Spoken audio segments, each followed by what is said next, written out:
സാറേ ഇപ്പൊ ഞാൻ ഉച്ചയ്ക്ക് ചോറുണ്ണാറില്ല. എന്നിട്ട് ഇപ്പൊ ഒരു പപ്സും ഒരു കാപ്പിയും കുടിച്ച് വൈകുന്നേരം വരെ നിൽക്കാം. നല്ല മണ്ടത്തരം, അത്രേ പറയാനുള്ളൂ. 350 കാലറിയാ ഒരു പപ്സ്. നിങ്ങളൊരു കാപ്പിയും കൂടെ കുടിക്കുമ്പോഴത്തേക്കും ഒരു 400-470 കാലറീസ് കിട്ടും. ശരിക്കും പറഞ്ഞാല് നമ്മൾ കാർബോഹൈഡ്രേറ്റ് ഒക്കെ കുറച്ച്, ചോറിന്റെ അളവ് കുറച്ച്, പച്ചക്കറിയൊക്കെ കൂട്ടി കഴിച്ചാലും നമുക്കൊരു 350-400 കാലറീസിൽ നമ്മുടെ ഊണ് കഴിച്ച് നിർത്താൻ പറ്റും. ഇപ്പൊ ചിലർ എൻ്റെ അടുത്ത് ചോദിക്കും, ചിക്കൻ ബിരിയാണി ഡയറ്റ് ചെയ്യുമ്പോൾ കഴിക്കാമോ? ചിക്കൻ ബിരിയാണി കഴിക്കാമല്ലോ. 2 പീസ് ചിക്കനും കുറച്ച് മസാലയും ഒരു ഇത്തിരി റൈസും കുറേ സാലഡും ഒക്കെ ആയിട്ടാണെങ്കിൽ ചിക്കൻ ബിരിയാണി പോലും നമുക്ക് അങ്ങനെ കഴിക്കാൻ പറ്റും. അപ്പം നിങ്ങൾ മനസ്സിലാക്കേണ്ടതെന്ന് വെച്ചാൽ, ഞാൻ ഒരിക്കലും പറഞ്ഞിട്ടില്ല ചോറ് കഴിക്കരുതെന്ന്. മലയാളികൾ നമ്മൾ ചോറുണ്ട് തന്നെയാണ് വളർന്നത്, ചോറ് തന്നെ കഴിക്കണം. പക്ഷേ ആ ചോറിൻ്റെ അളവ് നിയന്ത്രിക്കാനാണ് പറഞ്ഞത്. ഇങ്ങനെ പപ്സൊക്കെ കഴിക്കുമ്പോൾ അതിനകത്ത് മൈദയാണ്, പിന്നെ അതിനകത്ത് ഡാൽഡയും എണ്ണയൊക്കെ ചേർത്തിട്ടാണ് അതിൻ്റെ മാവ് പ്രിപ്പയർ ചെയ്യുന്നത്.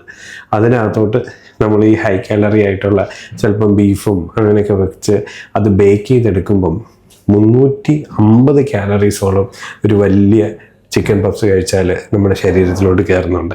അപ്പോൾ കാലറി റെസ്ട്രിക്ഷനാണ് വേണ്ടത്, പോർഷൻ കൺട്രോളാണ് വേണ്ടത്.